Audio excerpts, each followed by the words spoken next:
Welcome back to my channel. My name's Derek Maine. As you can see, there's been a few things lately I've been trying, and today is going to be no different. I'm going to read part one of one of my favorite poems, and in many ways, sort of a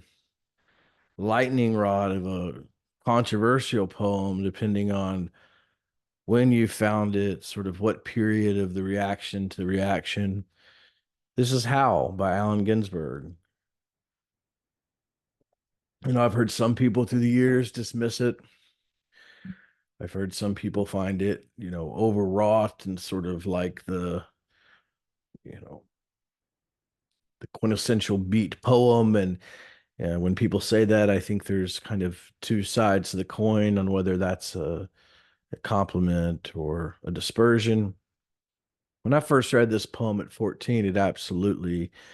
changed my whole conception of what writing, words, literature, poetry, and all that could be. It had a profound effect. And I remember it stuck with me, throughout all of my life. Where I was 15 or so, I stole this box set of, I think it was The Clash with Allen Ginsberg. So it was a combination of music and words. And there were these excellent readings by Ginsberg of Howl, also of Supermarket in America. Anyway, I'm mixing up my Clash and my Allen Ginsberg, which is apropos considering this introduction. But what I've always wanted to do is read it somewhat blind and read it in the way that I see it, read it in the way that the images and the words have come to me. And there's going to be, of course, a cadence there, surely sort of subconsciously rooted in Ginsberg's own reading. But I thought it might be interesting, and I knew it would be fun for me to read this today. I think I'm leaning into a little bit more of a chaotic, impulsive, sort of odd channel as opposed to the focus and wanting to do more videos like this. So let me know if you like it. I'm only going to read part one. As you know, this is a famously long poem. If you don't like this poem, listen through, just for the cadences, then, listen through just for the phrasings. And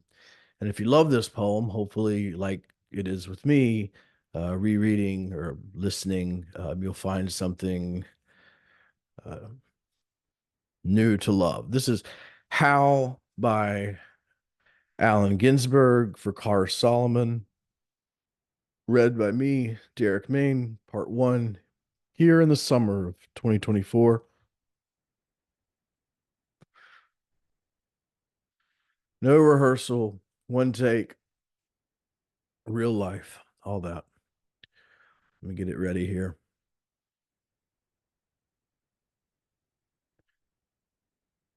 I saw the best minds of my generation destroyed by madness, starving, hysterical, naked, dragging themselves to the Negro streets at dawn looking for an angry fix.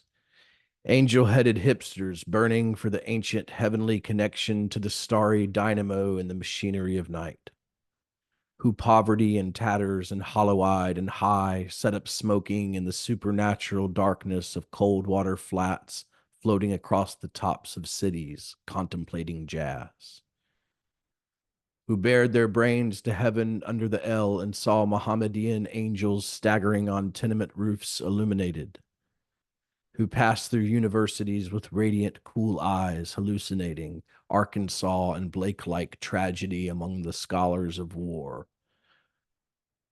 who were expelled from the academies for crazy and publishing obscene odes on the windows of the skull, who cowered in unshaven rooms in underwear, burning their money in wastebaskets and listening to the terror through the wall, who got busted in their public beards returning through Laredo with a belt of marijuana for New York, who ate fire in paint hotels or drank turpentine in Paradise Alley, death or purgatoried their torsos night after night with dreams, with drugs, with waking nightmares, alcohol and cock and endless balls. Incomparable blind streets of shuddering cloud and lightning in the mine leaping toward poles of Canada and Patterson, illuminating all the motionless world of time between.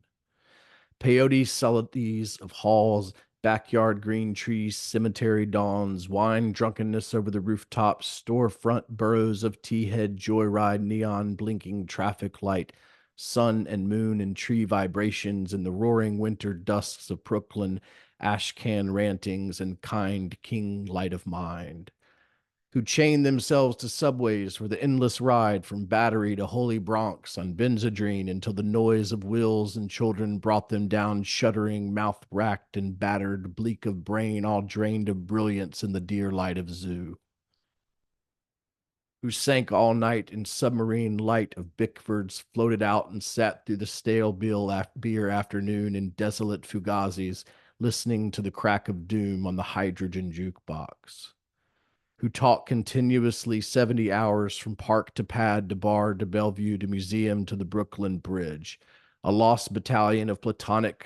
conversationalists jumping down the stoops off fire escapes, off window sills, off Empire State, out of the moon. Yakety yakking, screaming, vomiting, whispering facts and memories and anecdotes and eyeball kicks and shocks of hospitals and jails and wars whose intellects disgorged in total recall for 7 days and nights with brilliant eyes, meet for the synagogue cast on the pavement, who vanished into nowheres in New Jersey, leaving a trail of ambiguous picture postcards of Atlantic City Hall, suffering Eastern sweats and tangerine bone grindings and migraines of China under junk withdrawal in Newark's bleak, furnished room who wandered around and around at midnight in the railroad yard, wondering where to go, and went, leaving no broken hearts, who lit cigarettes in box cars, racketing through snow toward lonesome farms and grandfather night, who studied Plotinus Post St. John of the Cross telepathy and Bop Kabbalah because the cosmos instinctively vibrated at their feet in Kansas who loaned in through the streets of Idaho seeking visionary Indian angels who were visionary Indian angels, who thought they were only mad when Baltimore gleamed in supernatural ecstasy, who jumped in limousines with the Chinamen of Oklahoma on the impulse of winter midnight streetlight small town rain, who lounged hungry and lonesome through Houston seeking jazz or sex or soup and followed the brilliant Spaniard to converse about America and eternity, a hopeless task, and so took ship to Africa, who disappeared into the volcanoes of Mexico, leaving behind nothing but the shadow of dungarees and the lava and ash of poetry scattered in fireplace Chicago, who reappeared on the West Coast investigating the FBI in beards and shorts with big pacifist eyes, sexy in their dark skin, passing out incomprehensible leaflets, who burned cigarette holes in their arms, protesting the narcotic tobacco haze of capitalism, who distributed super communist pamphlets in Union Square, reaping and undressing while the sirens of Los Alamos wailed them down and wailed down the wall, and the Staten Island ferry also wailed, who broke down crying in white gymnasiums, naked and trembling before the machinery of other skeletons, who bit detectives in the neck and shrieked with delight in police cars for committing no crime but their own wild cooking pederastry and intoxication, who howled on their knees in the subway and were dragged off the roof waving genitals and manuscripts, who let themselves be fucked in the ass by saintly motorcyclists and screamed with joy, who blew and were blown by those human seraphim, the sailors, caresses of Atlantic and Caribbean love, who bawled in the morning and the evenings in rose gardens and the grass of public parks and cemeteries, scattering their semen freely to whomever come who may, who hiccuped endlessly, trying to giggle, but wound up with a sob behind a partition in a Turkish bath when the blonde and naked angel came to pierce them with a sword, who lost their love boys to the three old shrews of fate, the one-eyed shrew of the heterosexual dollar, the one-eyed shrew that winks out of the womb, and the one-eyed shrew that does nothing but sit on her ass and snip the intellectual golden threads of the craftsman's loom, who copulated ecstatic and insatiate with a bottle of beer, a sweetheart, a package of cigarettes, a candle, and fell off the bed and continued along the floor and down the hall, and ended fainting on the wall with a vision of ultimate cunt and cum eluding the last jism of consciousness. Who sweetened the snatches of a million girls trembling in the sunset, and were red-eyed in the morning, but prepared to sweeten the snatch of the sunrise, flashing buttocks under barns and naked in the lake. Who went out whoring through Colorado in myriad stolen night cars. N.C., secret hero of these poems, coxman and Adonis of Denver, joy to the memory of his innumerable lays of girls in empty lots and diner backyards, movie houses, rickety rows, on mountain tops and caves, or with gaunt waitresses and familiar roadside lonely petticoat upliftings, and especially secret gas station solipsisms of John's and hometown alleys, too.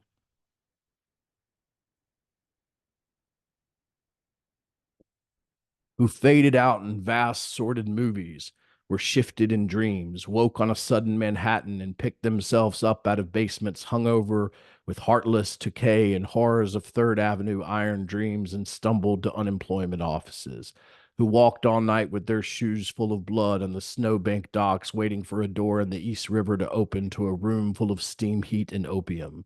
Who created great suicidal dramas on the apartment cliff banks of the Hudson under the wartime blue floodlight of the moon, and their heads shall be crowned with laurel and oblivion.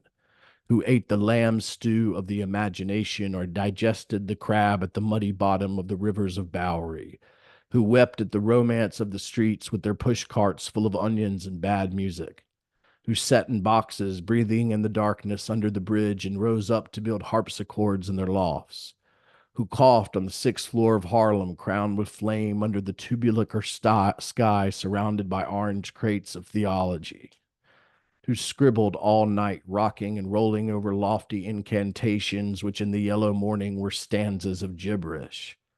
Who cooked rotten apples, lung, heart, feet, tail, borscht, and tortillas, dreaming of the pure vegetable kingdom. Who plunged themselves under meat trucks looking for an egg. Who threw their watches off the roof to cast their ballot for eternity outside of time, and alarm clocks fell on their heads every day for the next decade. Who cut their wrists 3 times, successfully, unsuccessfully, gave up, and were forced to open antique stores where they thought they were growing old, and cried. Who were buried alive in their innocent flannel suits on Madison Avenue amid blast of leaden verse and the tanked up clatter of the iron regiments of fashion and the nitroglycerine shrieks of the fairies of advertising and the mustard gas of sinister intellectual editors, or run down by the drunken taxicabs of absolute reality. Who jumped off the Brooklyn Bridge this actually happened, and walked away unknown and forgotten into the ghostly days of Chinatown soup alleyways and fire trucks, not even one free beer. Who sang out of their windows in despair, fell out of the subway window, jumped in the filthy Passaic, leapt on Negroes, cried all over the street, danced on broken wine glasses, barefoot, smashed phonograph records of nostalgic European 1930s German jazz, finished the whiskey and threw up groaning into the bloody toilet, moans in their ears and the blast of colossal steam whistles. Who barreled down the highways of the past, journeying to each other's hot rod, Galotha Jail Solitude Watch, or Birmingham Jazz Incarnation. Who drove cross country 72 hours to find out if I had a vision, or you had a vision, or he had a vision to find out eternity. Who journeyed to Denver, who died in Denver, who came back to Denver and waited in vain, who watched over Denver and brooded and loaned in Denver and finally went away to find out the time, and now Denver is lonesome for her heroes.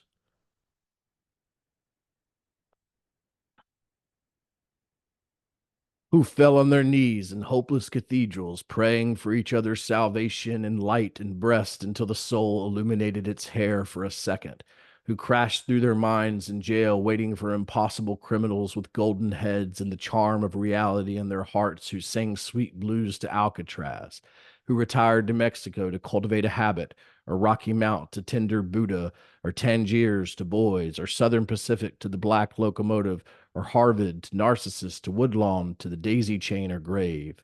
who demanded sanity trials accusing the radio of hypnotism and were left with their insanity in their hands in a hung jury, who threw potato salad at CCNY lectures on Dadaism and subsequently presented themselves on the granite steps of the madhouse with shaven heads and harlequin speech of suicide demanding instantaneous lobotomy, and who were given instead the concrete void of insulin, Mezidrol, electricity, hydrotherapy, psychotherapy, occupational therapy, ping pong, and amnesia, who in humorless protest overturned only one symbolic ping pong table resting briefly in catatonia, returning years later truly bald except for a wig of blood and tears and fingers to the visible madman dune, the wards of the mad towns of the East. Pilgrim States, Rocklands, and Greystones, voted halls, bickering with the echoes of the soul, rocking and rolling in the midnight solitude, bench dolmine realms of love, dream a life, a nightmare, bodies turned to stone as heavy as the moon. With Mother finally and the last fantastic book flung out of the tenement window, and the last door closed at 4 a.m., and the last telephone slammed at the wall in reply, and the last furnished room emptied down to the last piece of mental furniture, a yellow paper rose twisted on a wire hanger in the closet, and even that imaginary, nothing but a hopeful little bit of hallucination. Ah, Carl, while you are not safe, I am not safe, and now you're really in the total animal soup of time. And who therefore ran through the icy streets obsessed with a sudden flash of the alchemy of the use of the ellipsis catalog of variable measure in the vibrating plane, who dreamt in mid incarnate gaps in time and space through images juxtaposed, and trapped the archangel of the soul between two visual images, and joined the elemental verbs and set the noun and dash of consciousness together, jumping with sensation of pater omnipotens aeternadus,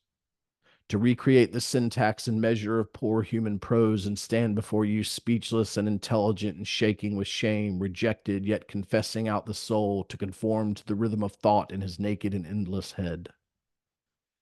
The madman bum and angel beat in time, unknown, yet putting down here what might be left to say in time come after death. And Rose reincarnated in the ghostly clothes of jazz and the gold horned shadow of the band, and blew the suffering of America's naked mind for love into an Eli, Eli, Lama, Lama, Sabadachi saxophone cry that shivered the cities down to the last radio, with the absolute heart of the poem of life butchered out of their own bodies, good to eat 1,000 years.